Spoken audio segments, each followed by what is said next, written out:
Anak yang durhaka tidak akan bahagia. Fid dunya wal akhir. Nggak bakal. Rasulullah sallallahu alaihi wasallam mengatakan tidak ada dosa yang lebih pantas untuk disegerakan hukumannya di dunia. Plus hukuman yang akan diberikan di akhirat. Tadi kenapa dikatakan orang yang durhaka nggak akan bahagia di dunia dan di akhirat? Di dunia dia akan dikasih azab. Dan di akhirat ada lagi azab yang lebih dahsyat menunggu dia. Apa dosa itu? Kezaliman dan durhaka. Oh Ustadz, anak ngelihat ada anak-anak durhaka tapi kaya hidupnya. Menjadi seorang pejabat, bahkan lancar sekali usahanya. Hukuman dari Allah itu tidak selalu musibah di dunia ini. Artinya musibah di badannya, musibah di hartanya. Hukuman Allah yang paling menakutkan itu jamaah adalah ditutupnya hati dia. Ahibati fillah. Ingat,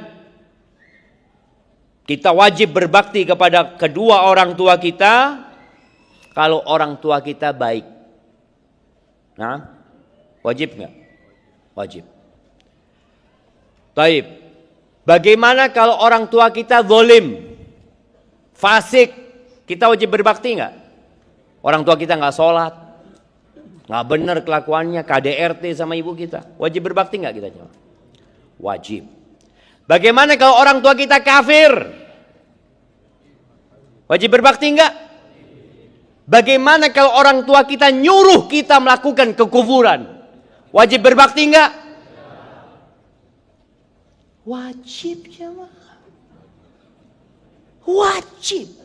Tapi kita nggak boleh nurut, nggak boleh patuh dengan kemaksiatan yang disuruh. Orang tua kita nyuruh kita melakukan kesyirikan, kita nggak nurut. Atas perintah ini saja. Karena perintah ini bertentangan dengan perintah Allah Azza wa Jalla. Makanya Allah katakan di surat Luqman ayat 15, wa in jahadaka ala an tusyrika bi ma laysa laka bihi ilmun fala tuti'huma. Kalau kedua orang tuamu menyuruhmu untuk melakukan kesyirikan, untuk berbuat kemaksiatan, jangan nurut dalam kemaksiatan ini. Terus gimana sikap kita? Wasahibhuma fid dunya ma'rufa. Dampingi keduanya dalam kehidupan dunia ini dengan cara yang ma'ruf, dengan cara yang baik, dengan penuh penghormatan. Tetap jamaah. Karena ada sebagian orang yang merasa, iya Ustaz, ana berbakti kalau bapak ana benar. Nggak benar bapak ana. Tetap kau tuh wajib berbakti. Bagaimana Nabi Ibrahim berbakti sama bapaknya yang merupakan pembuat berhala, yang mengajak orang-orang untuk menyembah berhala. Tetap Nabi Ibrahim berbakti sama bapaknya. Diusir sama bapaknya, tetap aku akan doakan engkau Pak. Tetap Pak. Allah itu maha baik sama aku Pak. Dan inilah anak yang soleh jemaah. Yang dia tetap berbuat baik kepada orang tuanya. Iya, kalau orang tua sudah mati dalam kekufuran, udah kita nggak bisa doain. Tapi kalau enggak, dia cuma zalim, dia cuma banyak dosa, loh engkau tetap berbakti sama orang tua. Ahibati fillah, dalam hadis yang diriwayatkan Imam Muslim dari Abu Hurairah radhiyallahu taala anhu, anin Nabi sallallahu alaihi wasallam, raghima anf, thumma raghima anf, thumma raghima anf. Celaka nih orang, melarat, menderita, hina ini manusia. Celaka nih manusia. 3 kali Nabi SAW mengatakan.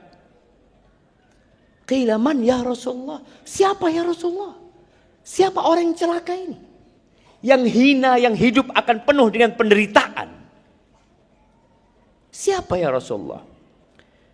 Man adraka abawayh indal kibar, ahadahuma aw kilayhima falam yadkhulil jannah. Orang yang celaka ini adalah orang yang masih mendapati kedua orang tuanya hidup. Ada anak-anak yang udah nggak pernah ketemu orang tuanya.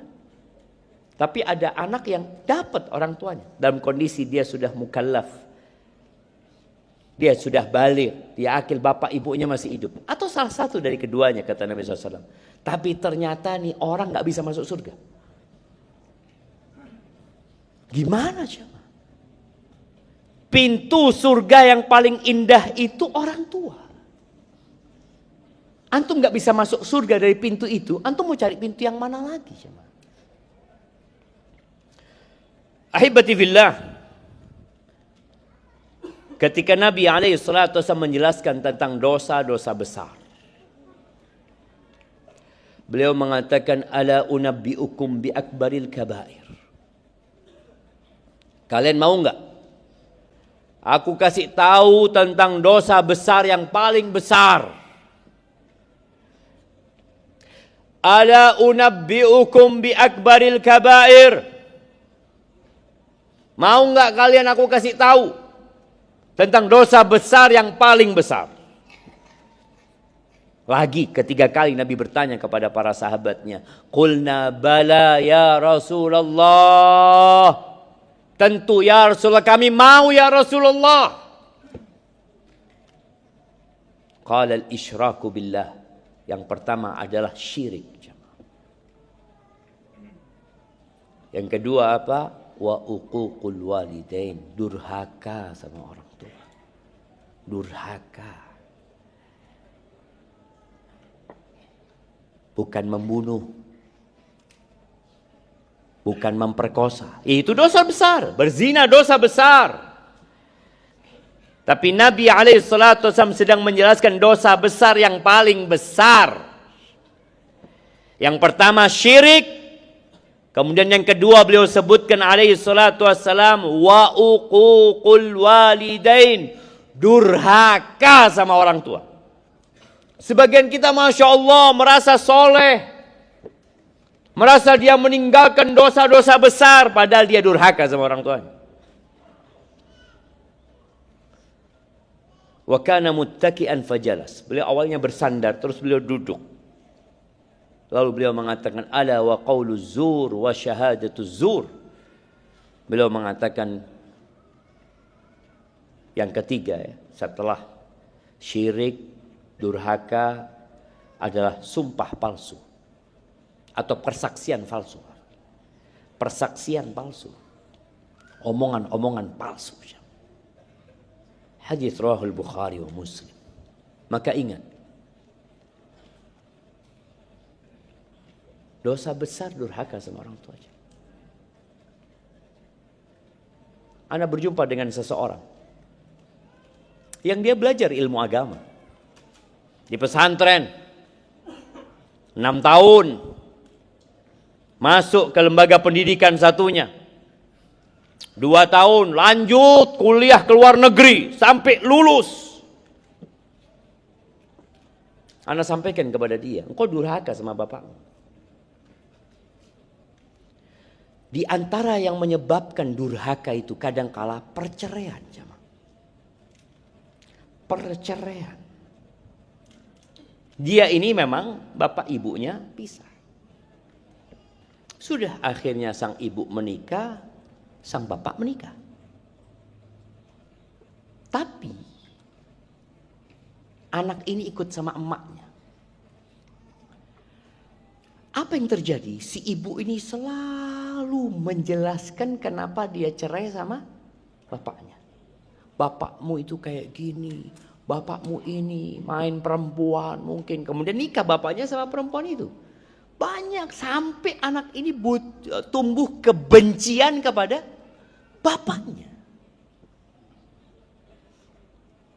Ketika anak ini mulai besar, mulai tahu, dia kalau datang ke tempat bapaknya mau berbakti, ibunya langsung sakit. Adalah sandiwara mungkin, wallahu alam. Pokoknya anak ini dilarang ketemu sama bapak. Bayangin ya, ada emak-emak yang menciptakan anak-anak yang durhaka sama orang tuanya. Itu anak durhaka dosa. Emaknya yang ngajarin kedurhakaan lebih dosa lagi. Kata Nabi alaihi salatu wasallam dalam hadis riwayat Ahmad, la yadkhulul jannah aq. Enggak masuk surga anak yang durhaka. Enggak masuk surga. Diancam enggak masuk surga. Oh, padahal banyak ketaatannya, banyak kebaikannya, tapi ini dosa membuatmu bisa terhalang dari masuk surga. Harus dicuci dulu di neraka. Kecuali Allah ampuni. Tapi Allah Jalla Jalaluh, sebagaimana dijelaskan oleh Rasulullah sallallahu alaihi wasallam, la yanzurullah. Allah enggak ngelihat, enggak bakal dilihat sama Allah. Enggak diajak ngomong sama Allah. Enggak akan dibersihkan nih orang. Salah satunya adalah al-aq. Ancaman masuk surga buat orang, masuk neraka buat orang itu. Maka akhirnya Anda sampaikan ke teman, enggak, engkau wajib berbakti sama bapakmu. Ya, tapi gimana sama ibu Ana? Ya sudah, enggak perlu tahu ibu. Nih, buat orang-orang yang mungkin mengalami kendala yang sama, enggak perlu tahu ibunya. Dan kalau ternyata dia ikut sama bapaknya dan bapaknya menghalangi anak ini untuk berbakti sama ibunya, karena dikatakan ibumu na'udzubillah, dia berzina, dia ini itu. Tadi kita bahas, walaupun ibumu pezina, walaupun ibumu nggak benar, engkau wajib berbakti sama ibu. Apalagi ibunya nggak benar. Ini menjadi pintu kebaikan buat anaknya, bagaimana menyelamatkan ibundanya. Bukan malah ditinggal ibunya. Malu dia punya ibu seperti itu. Tetap itu ibumu. Dan Allah tahu engkau punya ibu seperti itu. Ahibati fillah, pernah datang seseorang ke Abu Darda, sahabat Nabi radhiyallahu anhu. Dia ini dikenal sangat berbakti sama kedua orang tuanya. Akhirnya dia disuruh nikah. Disuruh nikah, nikahlah. Karena orang tuanya nyuruh, ketika nikah, ya mau gak mau lah. Seorang suami jadi cinta sama istrinya. Cinta sama istrinya, kayaknya ada keributan antara menantu sama mertua.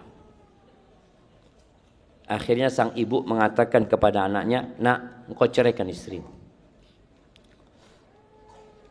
Engkau ceraikan istrimu. Ya Allah, ini anak bingung. Dia nggak ingin menceraikan istrinya, tapi dia juga nggak ingin durhaka sama orang tuanya. Akhirnya dia datang ke Abu Darda. Dia cerita. Setelah cerita, Abu Darda mengatakan, aku tidak memerintahkanmu untuk durhaka sama orang tua, tapi aku juga nggak menyuruhmu untuk menceraikan istrimu. Artinya semua kembali kepada dirimu. Lakinnani uhaddithuka bihadithin.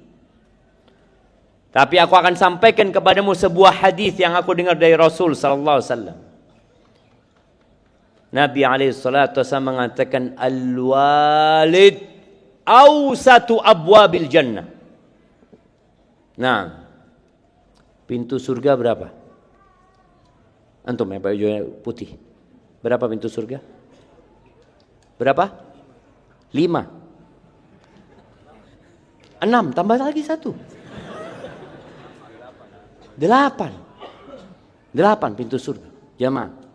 Pintu surga 8. Pintu neraka berapa? 7. Jangan sampai antum melihat pintu yang 7 nanti. Berarti itu pintu neraka. Tapi yang jadi masalah, kita akan melewatin pintu yang 7 itu. Sudah jadi keputusan Allah. Kita akan melewati neraka.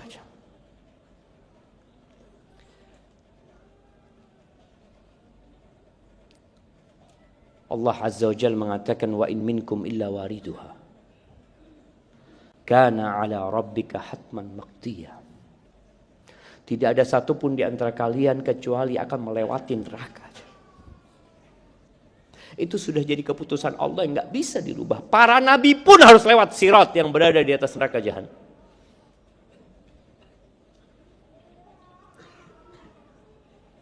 Kita nggak tahu apakah kita akan sampai ke surga. Di sana ada 8 pintu.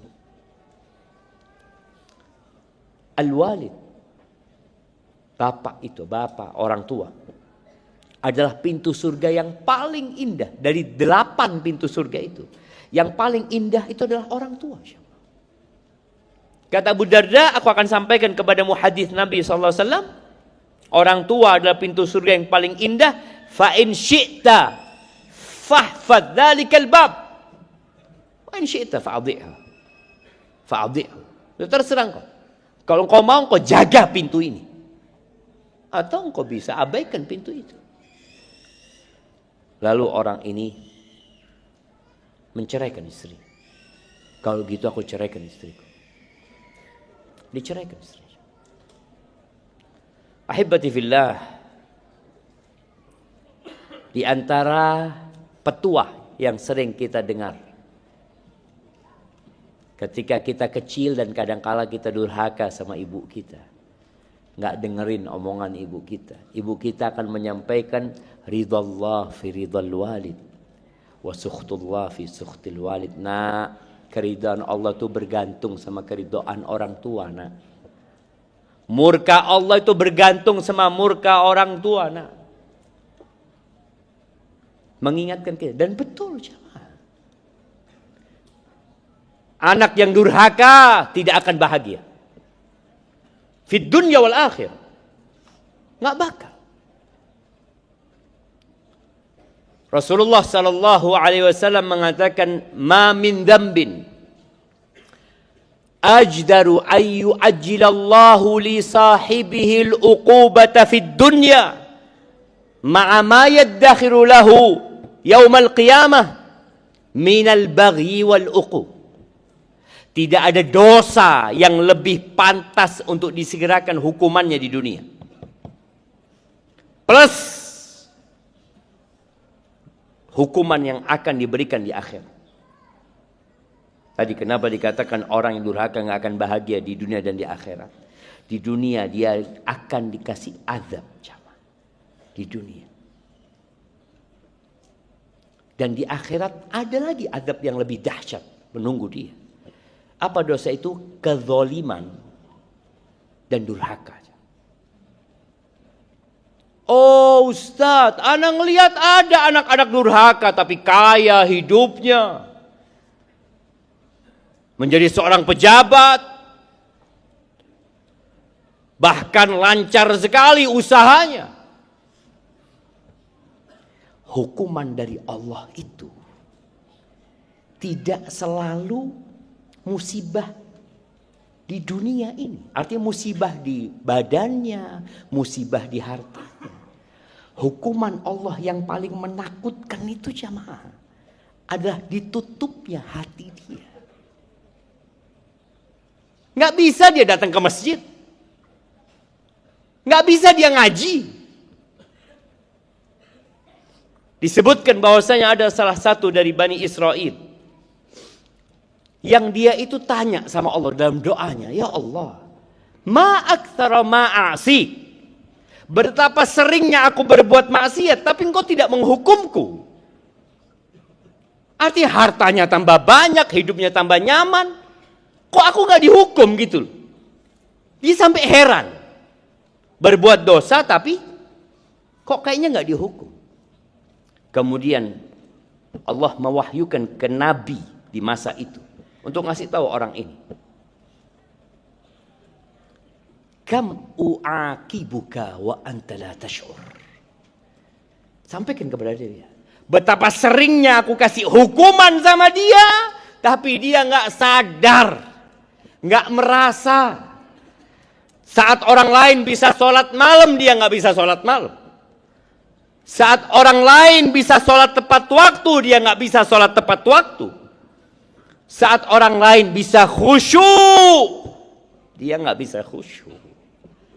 Itu hukuman dari Allah. Makanya kadang-kadang kita melihat ini katanya Ustadz orang zalim itu akan dikasih hukuman di dunia. Ini kok belum dihukum-hukum orang ini.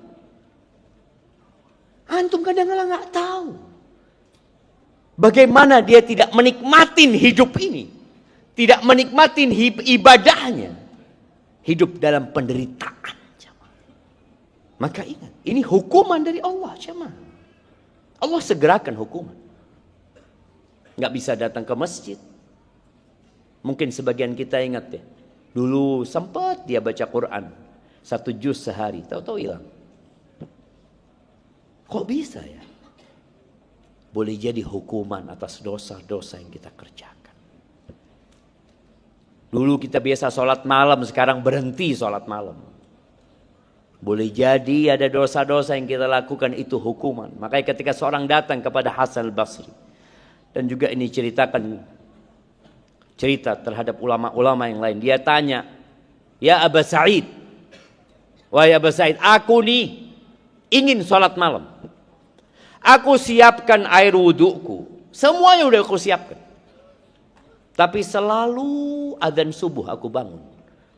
Nggak pernah dia bangun sholat malam. Apa kata Hasan Basri? Qayyadatka dhunubuka. Engkau dibelenggu dengan dosa-dosamu. Memang badannya sehat, hartanya berlimpah ruah, usahanya semakin banyak. Kita melihat orang-orang zalim, jamaah. Boleh jadi hukumannya itu adalah tadi, kegelapan dalam hatinya, sulit untuk melakukan ketaatan dan ibadah. Itu hukuman dari Allah Azza wa Jalla.